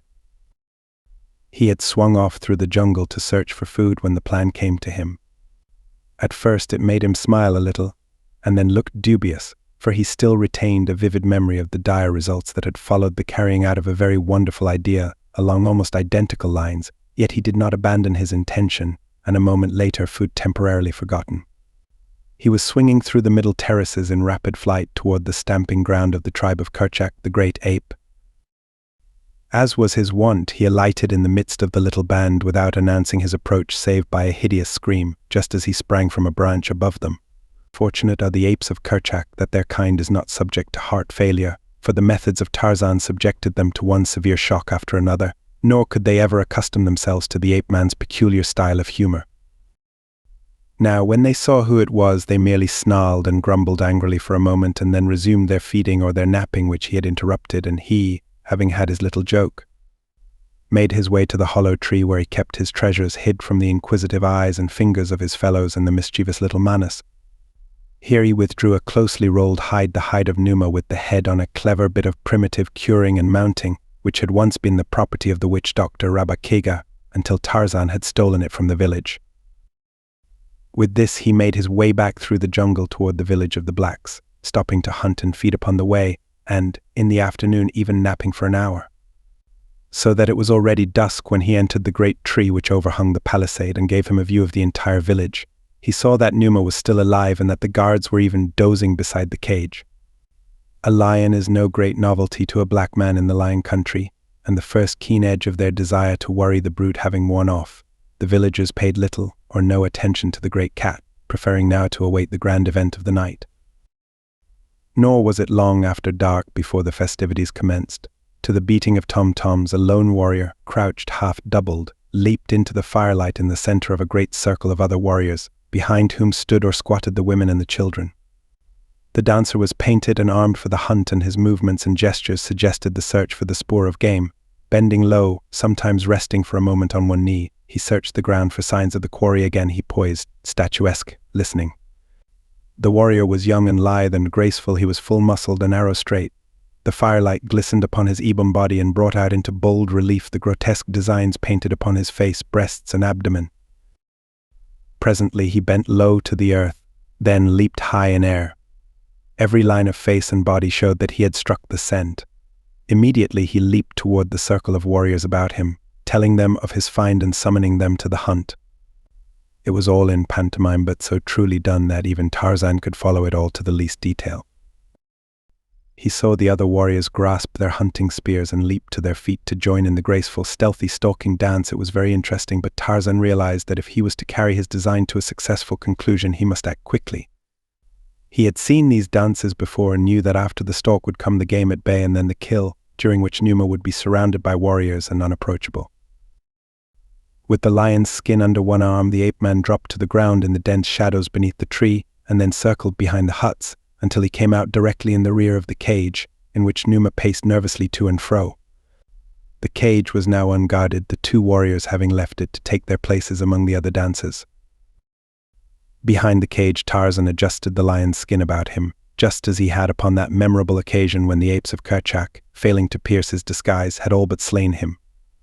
Then, on hands and knees, he crept forward, emerged from between the two huts, and stood a few paces back of the dusky audience, whose whole attention was centered upon the dancers before them. Tarzan saw that the blacks had now worked themselves to a proper pitch of nervous excitement to be ripe for the lion. In a moment the ring of spectators would break at a point nearest the caged lion, and the victim would be rolled into the center of the circle. It was for this moment that Tarzan waited. At last it came. A signal was given by Mbonga, the chief, at which the women and children immediately in front of Tarzan rose and moved to one side, leaving a broad path opening toward the caged lion. At the same instant, Tarzan gave voice to the low, coughing roar of an angry lion and slunk slowly forward through the open lane toward the frenzied dancers. A woman saw him first and screamed. Instantly there was a panic in the immediate vicinity of the ape-man. The strong light from the fire fell full upon the lion head, and the blacks leaped to the conclusion, as Tarzan had known they would, that their captive had escaped his cage. With another roar, Tarzan moved forward. The dancing warriors paused but an instant. They had been hunting a lion securely housed within a strong cage, and now that he was at liberty among them, an entirely different aspect was placed upon the matter. Their nerves were not attuned to this emergency. The women and children already had fled to the questionable safety of the nearest huts, and the warriors were not long in following their example, so that presently Tarzan was left in sole possession of the village street. But not for long. Nor did he wish to be left thus long alone. It would not comport with his scheme. Presently a head peered forth from a nearby hut, and then another and another, until a score or more of warriors were looking out upon him, waiting for his next move, waiting for the lion to charge or to attempt to escape from the village. Their spears were ready in their hands against either a charge or a bolt for freedom, and then the lion rose erect upon its hind legs, the tawny skin dropped from it, and there stood revealed before them in the firelight the straight young figure of the white devil god. For an instant the blacks were too astonished to act. They feared this apparition fully as much as they did Numa, yet they would gladly have slain the thing could they quickly enough have gathered together their wits, but fear and superstition and a natural mental density held them paralyzed while the ape-man stooped and gathered up the lion skin. They saw him turn then and walk back into the shadows at the far end of the village. Not until then did they gain courage to pursue him, and when they had come in force with brandished spears and loud war cries, the quarry was gone. Not an instant did Tarzan pause in the tree. Throwing the skin over a branch, he leapt again into the village upon the opposite side of the great bowl, and diving into the shadow of a hut, ran quickly to where lay the caged lion. Springing to the top of the cage, he pulled upon the cord which raised the door, and a moment later a great lion in the prime of his strength and vigor leaped out into the village. The warriors, returning from a futile search for Tarzan, saw him step into the firelight. Ah! There was the devil god again, up to his old trick. Did he think he could twice fool the men of Mbonga, the chief, the same way in so short a time? They would show him. For long they had waited for such an opportunity to rid themselves forever of this fearsome jungle demon. As one they rushed forward with raised spears. The women and the children came from the huts to witness the slaying of the devil god. The lion turned blazing eyes upon them and then swung about toward the advancing warriors. With shouts of savage joy and triumph they came toward him, menacing him with their spears. The devil god was theirs. And then with a frightful roar, Numa the lion charged. The men of Mbonga, the chief, met Numa with ready spears and screams of raillery. In a solid mass of muscled ebony they waited the coming of the devil god. Yet beneath their brave exteriors lurked a haunting fear that all might not be quite well with them, that this strange creature could yet prove invulnerable to their weapons and inflict upon them full punishment for their effrontery. The charging lion was all too lifelike, they saw that in the brief instant of the charge, but beneath the tawny hide they knew was hid the soft flesh of the white man, and how could that withstand the assault of many war spears? In their forefront stood a huge young warrior in the full arrogance of his might and his youth. Afraid, not he. He laughed as Numa bore down upon him. He laughed and couched his spear, setting the point for the broad breast. And then the lion was upon him. A great paw swept away the heavy war spear, splintering it as the hand of man might splinter a dry twig. Down went the black, his skull crushed by another blow. And then the lion was in the midst of the warriors, clawing and tearing to right and left. Not for long did they stand their ground, but a dozen men were mauled before the others made good their escape from those frightful talons and gleaming fangs. In terror the villagers fled hither and thither. No hut seemed a sufficiently secure asylum with Numa ranging within the palisade. From one to another fled the frightened blacks, while in the center of the village Numa stood glaring and growling above his kills. At last a tribesman flung wide the gates of the village and sought safety amid the branches of the forest trees beyond. Like sheep his fellows followed him, until the lion and his dead remained alone in the village. From the nearer trees, the men of Mbonga saw the lion lower his great head and seize one of his victims by the shoulder, and then with slow and stately tread move down the village street past the open gates and on into the jungle. They saw and shuddered, and from another tree Tarzan of the apes saw and smiled. A full hour elapsed after the lion had disappeared with his feast before the blacks ventured down from the trees and returned to their village. Wide eyes rolled from side to side, and naked flesh contracted more to the chill of fear, then to the chill of fear, then to the chill of the jungle night.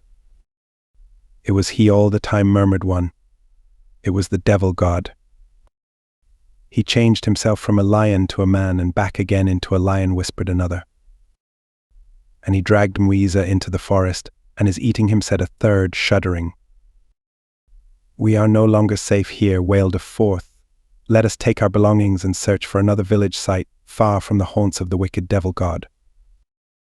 But with morning came renewed courage, so that the experiences of the preceding evening had little other effect than to increase their fear of Tarzan and strengthen their belief in his supernatural origin. And thus waxed the fame and the power of the ape-man in the mysterious haunts of the savage jungle, where he ranged mightiest of beasts because of the man-mind which directed his giant muscles and his flawless courage. Chapter 12. Tarzan rescues the moon. The moon shone down out of a cloudless sky, a huge swollen moon that seemed so close to earth that one might wonder that she did not brush the crooning treetops. It was night, and Tarzan was abroad in the jungle. Tarzan, the ape-man, mighty fighter, mighty hunter. Why he swung through the dark shadows of the somber forest he could not have told you. It was not that he was hungry. He had fed well this day, and in a safe cache were the remains of his kill, ready against the coming of a new appetite. Perhaps it was the very joy of living that urged him from his arboreal couch to pit his muscles and his senses against the jungle night, and then, too, Tarzan always was goaded by an intense desire to know. The jungle which is presided over by Kudu the sun is a very different jungle from that of Goro the moon. The diurnal jungle has its own aspect, its own lights and shades, its own birds, its own blooms, its own beasts. Its noises are the noises of the day. The lights and shades of the nocturnal jungle are as different as one might imagine the lights and shades of another world to differ from those of our world. Its beasts, its blooms, and its birds are not those of the jungle of Kudu the sun. Because of these differences, Tarzan loved to investigate the jungle by night.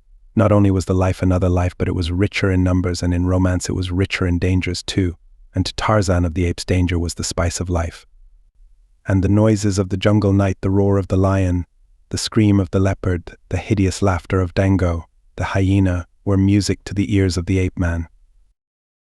The soft padding of unseen feet, the rustling of leaves and grasses to the passage of fierce beasts, the sheen of opalesque eyes flaming through the dark, the million sounds which proclaimed the teeming life that one might hear and scent, though seldom see, constituted the appeal of the nocturnal jungle to Tarzan.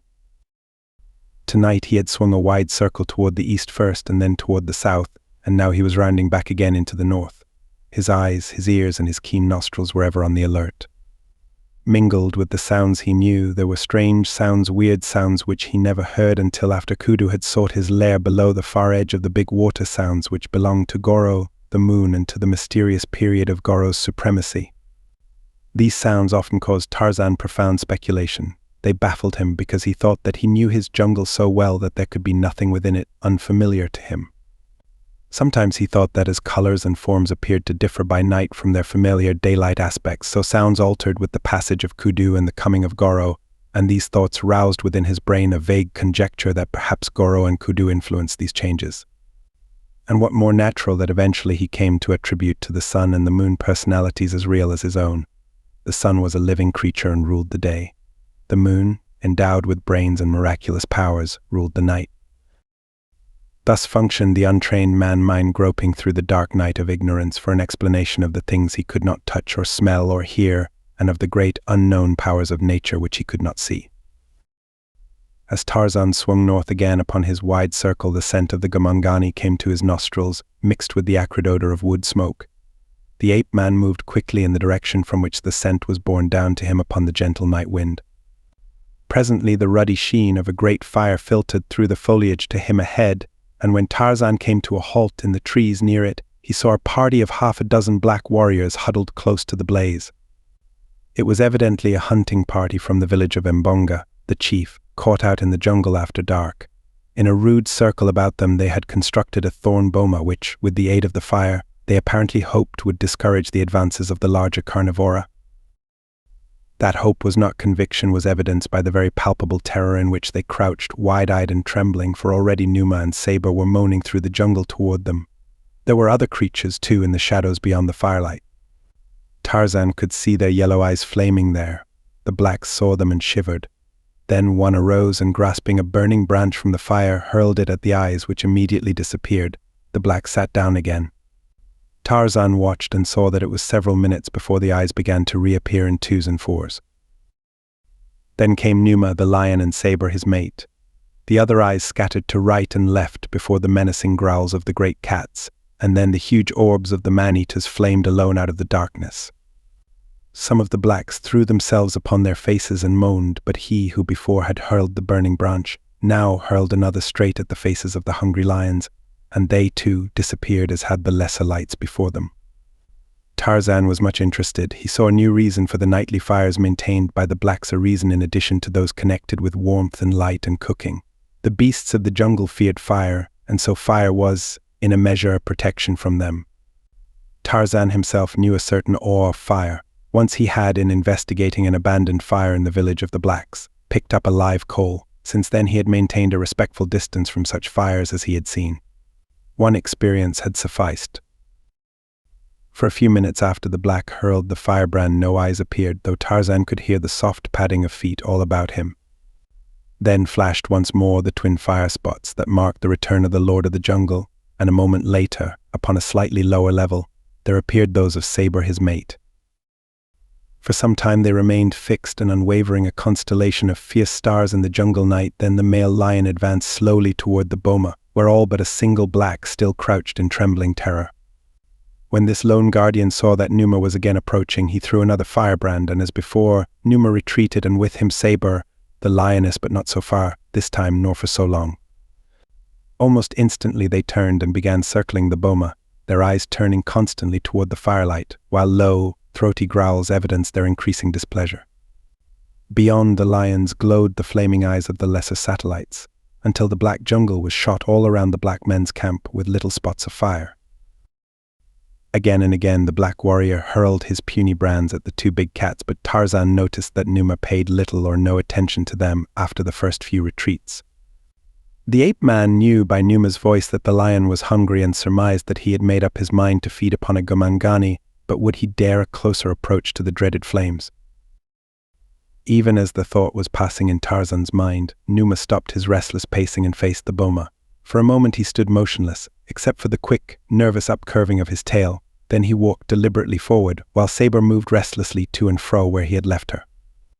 The black man called to his comrades that the lion was coming, but they were too far gone in fear to do more than huddle closer together and moan more loudly than before.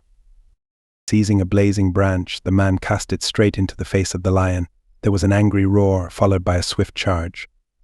With a single bound, the savage beast cleared the boma wall as, with almost equal agility, the warrior cleared it upon the opposite side, and, chancing the dangers lurking in the darkness, bolted for the nearest tree.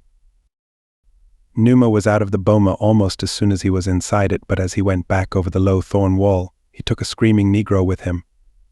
Dragging his victim along the ground, he walked back toward Saber, the lioness, who joined him, and the two continued into the blackness, their savage growls mingling with the piercing shrieks of the doomed and terrified man.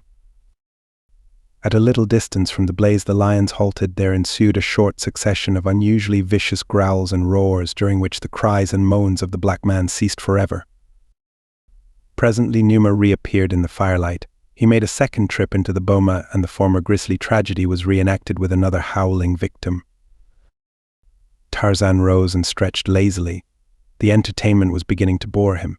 He yawned and turned upon his way toward the clearing where the tribe would be sleeping in the encircling trees. Yet even when he had found his familiar crotch and curled himself for slumber, he felt no desire to sleep. For a long time he lay awake, thinking and dreaming. He looked up into the heavens and watched the moon and the stars. He wondered what they were and what power kept them from falling. His was an inquisitive mind. Always he had been full of questions concerning all that passed around him, but there never had been one to answer his questions. In childhood he had wanted to know, and denied almost all knowledge. He still, in manhood, was filled with the great, unsatisfied curiosity of a child. He was never quite content merely to perceive that things happened. He desired to know why they happened. He wanted to know what made things go. The secret of life interested him immensely. The miracle of death he could not quite fathom. Upon innumerable occasions he had investigated the internal mechanism of his kills, and once or twice he had opened the chest cavity of victims in time to see the heart still pumping. He had learned from experience that a knife thrust through this organ brought immediate death 9 times out of 10, while he might stab an antagonist innumerable times in other places without even disabling him. And so he had come to think of the heart, or as he called it, the red thing that breathes, as the seat and origin of life. The brain and its functionings he did not comprehend at all, that his sense perceptions were transmitted to his brain and there translated, classified, and labeled was something quite beyond him. He thought that his fingers knew when they touched something, that his eyes knew when they saw, his ears when they heard, his nose when it scented. He considered his throat, epidermis, and the hairs of his head as the 3 principal seats of emotion. When Kala had been slain, a peculiar choking sensation had possessed his throat. Contact with Hista, the snake, imparted an unpleasant sensation to the skin of his whole body, while the approach of an enemy made the hairs on his scalp stand erect. Imagine, if you can, a child filled with the wonders of nature, bursting with queries and surrounded only by beasts of the jungle to whom his questionings were as strange as Sanskrit would have been. If he asked Guntu what made it rain, the big old ape would but gaze at him in dumb astonishment for an instant, and then return to his interesting and edifying search for fleas. And when he questioned Munga, who was very old and should have been very wise but wasn't, as to the reason for the closing of certain flowers after Kudu had deserted the sky, and the opening of others during the night, he was surprised to discover that Munga had never noticed these interesting facts, though she could tell to an inch just where the fattest grubworm should be hiding. To Tarzan these things were wonders. They appealed to his intellect and to his imagination. He saw the flowers close and open. He saw certain blooms which turned their faces always toward the sun. He saw leaves which moved when there was no breeze. He saw vines crawl like living things up the boles and over the branches of great trees. And to Tarzan of the apes, the flowers and the vines and the trees were living creatures. He often talked to them as he talked to Goro, the moon, and Kudu, the sun, and always was he disappointed that they did not reply. He asked them questions, but they could not answer, though he knew that the whispering of the leaves was the language of the leaves. They talked with one another. The wind he attributed to the trees and grasses. He thought that they swayed themselves to and fro, creating the wind. In no other way could he account for this phenomenon. The rain he finally attributed to the stars, the moon, and the sun, but his hypothesis was entirely unlovely and unpoetical. Tonight, as Tarzan lay thinking, there sprang to his fertile imagination an explanation of the stars and the moon. He became quite excited about it. Tog was sleeping in a nearby crotch. Tarzan swung over beside him. "Tog," he cried.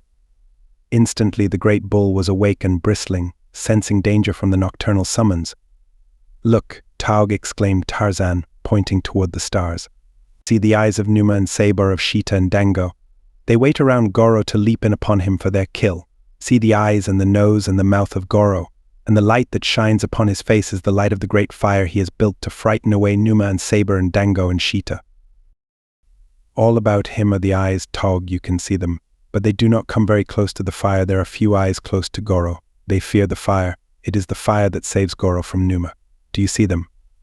Tog, some night Numa will be very hungry and very angry. Then he will leap over the thorn bushes which encircle Goro, and we will have no more light after Kudu seeks his lair. The night will be black with the blackness that comes when Goro is lazy and sleeps late into the night, or when he wanders through the skies by day, forgetting the jungle and its people." Tog looked stupidly at the heavens and then at Tarzan. A meteor fell, blazing a flaming way through the sky. "Look," cried Tarzan. "Goro has thrown a burning branch at Numa." Tog grumbled. "Numa is down below," he said. "Numa does not hunt above the trees." But he looked curiously and a little fearfully at the bright stars above him, as though he saw them for the first time, and doubtless it was the first time that Tog ever had seen the stars. And though they had been in the sky above him every night of his life, to Tog they were as the gorgeous jungle blooms. He could not eat them, and so he ignored them. Tog fidgeted and was nervous. For a long time he lay sleepless, watching the stars, the flaming eyes of the beasts of prey surrounding Goro, the moon Goro, by whose light the apes danced to the beating of their earthen drums. If Goro should be eaten by Numa, there could be no more dum-dums. Tog was overwhelmed by the thought. He glanced at Tarzan half fearfully. Why was his friend so different from the others of the tribe? No one else whom Tog ever had known had had such queer thoughts as Tarzan. The ape scratched his head and wondered dimly if Tarzan was a safe companion, and then he recalled slowly, and by a laborious mental process, that Tarzan had served him better than any other of the apes, even the strong and wise bulls of the tribe. Tarzan it was who had freed him from the blacks at the very time that Tog had thought Tarzan wanted Tika. It was Tarzan who had saved Tog's little Balu from death. It was Tarzan who had conceived and carried out the plan to pursue Tika's abductor and rescue the stolen one. Tarzan had fought and bled in Tog's service so many times that Tog, although only a brutal ape, had impressed upon his mind a fierce loyalty which nothing now could swerve. His friendship for Tarzan had become a habit, a tradition almost, which would endure while Tog endured. He never showed any outward demonstration of affection. He growled at Tarzan as he growled at the other bulls who came too close while he was feeding, but he would have died for Tarzan. He knew it, and Tarzan knew it, but of such things apes do not speak their vocabulary, for the finer instincts, consisting more of actions than words. But now Tog was worried, and he fell asleep again, still thinking of the strange words of his fellow. The following day he thought of them again, and without any intention of disloyalty he mentioned to Gunto what Tarzan had suggested about the eyes surrounding Goro, and the possibility that sooner or later Numa would charge the moon and devour him. To the apes all large things in nature are male, and so Goro, being the largest creature in the heavens by night, was to them a bull. Gunto bit a sliver from a horny finger and recalled the fact that Tarzan had once said that the trees talked to one another, and Gozan recounted having seen the ape-man dancing alone in the moonlight with Cheetah, the panther. They did not know that Tarzan had roped the savage beast and tied him to a tree before he came to earth and leaped about before the rearing cat to tantalize him. Others told of seeing Tarzan ride upon the back of Tantor, the elephant, of his bringing the black boy Tibo to the tribe, and of mysterious things with which he communed in the strange lair by the sea. They had never understood his books, and after he had shown them to one or two of the tribe and discovered that even the pictures carried no impression to their brains, he had desisted. Tarzan is not an ape, said Gunto. He will bring Numa to eat us as he is bringing him to eat Goro. We should kill him. Immediately Tog bristled. Kill Tarzan. First you will kill Tog, he said, and lumbered away to search for food. But others joined the plotters. They thought of many things which Tarzan had done, things which apes did not do and could not understand. Again Gunto voiced the opinion that the Tarmangani, the white ape, should be slain, and the others, filled with terror about the stories they had heard, and thinking Tarzan was planning to slay Goro, greeted the proposal with growls of accord. Among them was Tika, listening with all her ears, but her voice was not raised in furtherance of the plan. Instead she bristled, showing her fangs, and afterward she went away in search of Tarzan, but she could not find him, as he was roaming far afield in search of meat. She found Tog, though, and told him what the others were planning, and the great bull stamped upon the ground and roared. His bloodshot eyes blazed with wrath, his upper lip curled up to expose his fighting fangs, and the hair upon his spine stood erect, and then a rodent scurried across the open, and Tog sprang to seize it. In an instant he seemed to have forgotten his rage against the enemies of his friend, but such is the mind of an ape. Several miles away Tarzan of the apes lolled upon the broad head of Tantor, the elephant. He scratched beneath the great ears with the point of a sharp stick, and he talked to the huge pachyderm of everything which filled his black thatched head. Little or nothing of what he said did Tantor understand, but Tantor is a good listener. Swaying from side to side he stood there enjoying the companionship of his friend, the friend he loved, and absorbing the delicious sensations of the scratching. Numa the lion caught the scent of man and warily stalked it until he came within sight of his prey upon the head of the mighty tusker. Then he turned, growling and muttering, away in search of more propitious hunting grounds. The elephant caught the scent of the lion borne to him by an eddying breeze, and lifting his trunk trumpeted loudly. Tarzan stretched back luxuriously, lying supine at full length along the rough hide. Flies swarmed about his face, but with a leafy branch torn from a tree he lazily brushed them away. Tantor, he said, it is good to be alive, it is good to lie in the cool shadows, it is good to look upon the green trees and the bright colors of the flowers, upon everything which Bulamutumumo has put here for us. He is very good to us, Tantor. He has given you tender leaves and bark, and rich grasses to eat. To me he has given Bara and Horta and Paisa, the fruits and the nuts and the roots. He provides for each the food that each likes best. All that he asks is that we be strong enough or cunning enough to go forth and take it. Yes, Tantor. It is good to live. I should hate to die. Tantor made a little sound in his throat and curled his trunk upward that he might caress the ape-man's cheek with the finger at its tip. Tantor said, Tarzan, presently, turn and feed in the direction of the tribe of Kerchak, the great ape, that Tarzan may ride home upon your head without walking. The tusker turned and moved slowly off along a broad, tree-arched trail, pausing occasionally to pluck a tender branch or strip the edible bark from an adjacent tree. Tarzan sprawled face downward upon the beast's head and back, his legs hanging on either side, his head supported by his open palms, his elbows resting on the broad cranium, and thus they made their leisurely way toward the gathering place of the tribe. Just before they arrived at the clearing from the north, there reached it from the south another figure, that of a well-knit black warrior, who stepped cautiously through the jungle, every sense upon the alert against the many dangers which might lurk anywhere along the way. Yet he passed beneath the southernmost sentry that was posted in a great tree commanding the trail from the south. The ape permitted the Gomangani to pass unmolested, for he saw that he was alone, but the moment that the warrior had entered the clearing a loud creak, "Ah!"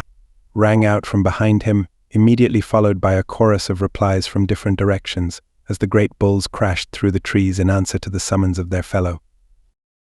The black man halted at the first cry and looked about him. He could see nothing, but he knew the voice of the hairy tree men whom he and his kind feared, not alone because of the strength and ferocity of the savage beings, but as well through a superstitious terror engendered by the man-like appearance of the apes. But Bulabantu was no coward. He heard the apes all about him. He knew that escape was probably impossible, so he stood his ground, his spear ready in his hand, and a war cry trembling on his lips. He would sell his life dearly with Bulabantu under chief of the village of Mbonga, the chief. Tarzan and Tantor were but a short distance away when the first cry of the sentry rang out through the quiet jungle. Like a flash, the ape-man leaped from the elephant's back to a nearby tree and was swinging rapidly in the direction of the clearing before the echoes of the first creak had died away. When he arrived, he saw a dozen bulls circling a single Gomangani. With a blood-curdling scream, Tarzan sprang to the attack. He hated the blacks even more than did the apes, and here was an opportunity for a kill in the open. What had the Gomangani done? Had he slain one of the tribe? Tarzan asked the nearest ape. No, the Gomangani had harmed none. Gozan, being on watch, had seen him coming through the forest and had warned the tribe, that was all. The ape-man pushed through the circle of bulls, none of which as yet had worked himself into sufficient frenzy for a charge, and came where he had a full and close view of the black. He recognized the man instantly. Only the night before he had seen him facing the eyes in the dark, while his fellows groveled in the dirt at his feet, too terrified even to defend themselves. Here was a brave man, and Tarzan had deep admiration for bravery. Even his hatred of the blacks was not so strong a passion as his love of courage. He would have joyed in battling with a black warrior at almost any time, but this one he did not wish to kill. He felt, vaguely, that the man had earned his life by his brave defense of it on the preceding night, nor did he fancy the odds that were pitted against the lone warrior. He turned to the apes. Go back to your feeding, he said, and let this Gomangani go his way in peace. He has not harmed us, and last night I saw him fighting Numa and Saber with fire, alone in the jungle. He is brave. Why should we kill one who is brave and who has not attacked us? Let him go. The apes growled. They were displeased. Kill the Gomangani, cried one. Yes, roared another, kill the Gomangani and the Tarmangani as well. Kill the white ape, screamed Gozan. He is no ape at all, but a Gomangani with his skin off. Kill, Tarzan, bellowed Gunto. Kill, kill, kill. The bulls were now indeed working themselves into the frenzy of slaughter, but against Tarzan rather than the black man. A shaggy form charged through them, hurling those it came in contact with to one side as a strong man might scatter children. It was Tog, great, savage Tog. Who says kill Tarzan, he demanded. Who kills Tarzan must kill Tog too. Who can kill Tog? Tog will tear your insides from you and feed them to Dango. We can kill you all, replied Gunto. There are many of us and few of you, and he was right. Tarzan knew that he was right. Tog knew it, but neither would admit such a possibility. It is not the way of bull apes. I am Tarzan, cried the ape-man. I am Tarzan, mighty hunter, mighty fighter. In all the jungle none so great as Tarzan. Then, one by one, the opposing bulls recounted their virtues and their prowess, and all the time the combatants came closer and closer to one another. Thus do the bulls work themselves to the proper pitch before engaging in battle. Gunto came, stiff-legged, close to Tarzan and sniffed at him with bared fangs. Tarzan rumbled forth a low, menacing growl. They might repeat these tactics a dozen times, but sooner or later one bull would close with another, and then the whole hideous pack would be tearing and rending at their prey. Bulabantu, the black man, had stood wide-eyed in wonder from the moment he had seen Tarzan approaching through the apes. He had heard much of this devil god who ran with the hairy tree people, but never before had he seen him in full daylight. He knew him well enough from the description of those who had seen him and from the glimpses he had had of the marauder upon several occasions when the ape-man had entered the village of Mbonga, the chief, by night, in the perpetration of one of his numerous ghastly jokes. Bulabantu could not, of course, understand anything which passed between Tarzan and the apes, but he saw that the ape-man and one of the larger bulls were in argument with the others. He saw that these two were standing with their back toward him and between him and the balance of the tribe, and he guessed, though it seemed improbable, that they might be defending him.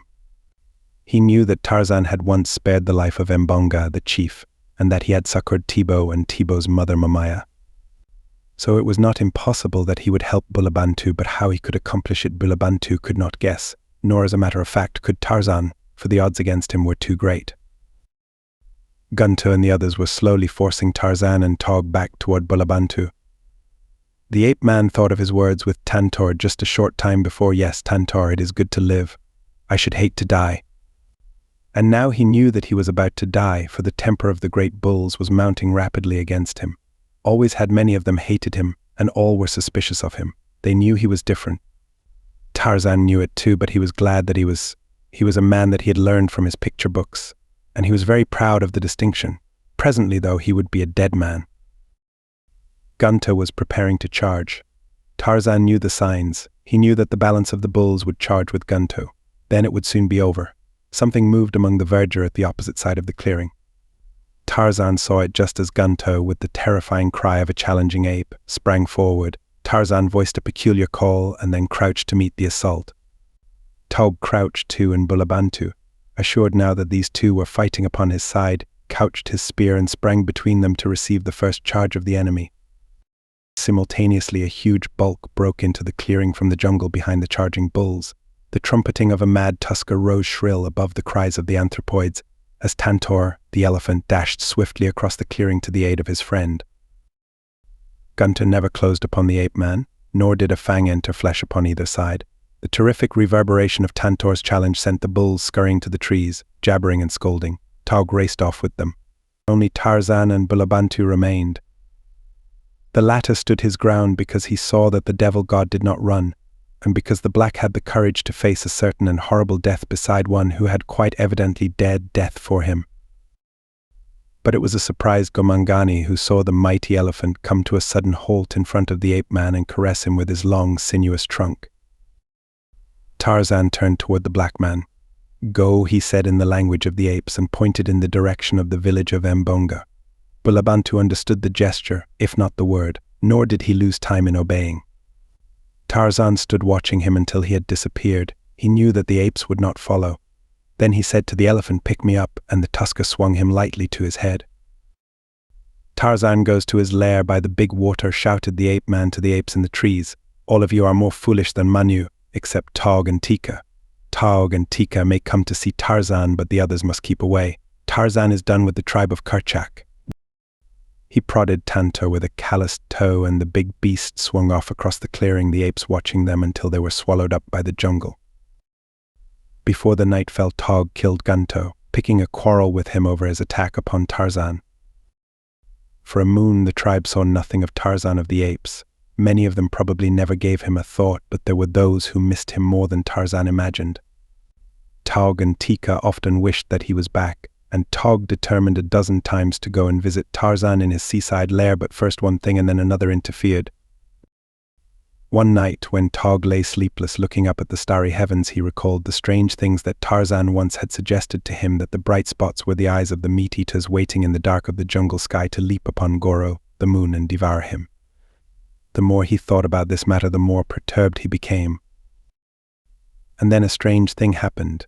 Even as Taug looked at Goro, he saw a portion of one edge disappear, precisely as though something was gnawing upon it. Larger and larger became the hole in the side of Goro. With a scream, Taug leaped to his feet. His frenzied cries brought the terrified tribe screaming and chattering toward him. "Look," cried Taug, pointing at the moon. "Look, it is as Tarzan said. Numa has sprung through the fires and is devouring Goro. You called Tarzan names and drove him from the tribe. Now see how wise he was. Let one of you who hated Tarzan go to Goro's aid. See the eyes in the dark jungle all about Goro. He is in danger and none can help him, none except Tarzan. Soon Goro will be devoured by Numa, and we shall have no more light after Kudu seeks his lair. How shall we dance the dum-dum without the light of Goro?" The apes trembled and whimpered. Any manifestation of the powers of nature always filled them with terror, for they could not understand. "Go and bring Tarzan," cried one, and then they all took up the cry of Tarzan, "Bring Tarzan, he will save Goro," but who was to travel the dark jungle by night to fetch him? "I will go," volunteered Taug, and an instant later he was off through the Stygian gloom toward the little land-locked harbor by the sea. And as the tribe waited, they watched the slow devouring of the moon. Already Numa had eaten out a great semicircular piece. At that rate, Goro would be entirely gone before Kudu came again. The apes trembled at the thought of perpetual darkness by night. They could not sleep. Restlessly they moved here and there among the branches of trees, watching Numa of the skies at his deadly feast, and listening for the coming of Taug with Tarzan. Goro was nearly gone when the apes heard the sounds of the approach through the trees of the two they awaited, and presently Tarzan, followed by Taug, swung into a nearby tree. The ape-man wasted no time in idle words. In his hand was his long bow, and at his back hung a quiver full of arrows, poisoned arrows that he had stolen from the village of the blacks, just as he had stolen the bow. Up into a great tree he clambered, higher and higher and higher, until he stood swaying upon a small limb which bent low beneath his weight. Here he had a clear and unobstructed view of the heavens. He saw Goro and the inroads which the hungry Numa had made into his shining surface. Raising his face to the moon, Tarzan shrilled forth his hideous challenge. Faintly and from afar came the roar of an answering lion. The apes shivered. Numa of the skies had answered Tarzan. Then the ape-man fitted an arrow to his bow and, drawing the shaft far back, aimed its point at the heart of Numa, where he lay in the heavens devouring Goro. There was a loud twang as the released bolt shot into the dark heavens. Again and again did Tarzan of the apes launch his arrows at Numa, and all the while the apes of the tribe of Kerchak huddled together in terror. At last came a cry from Taug. "Look, look," he screamed. "Numa is killed.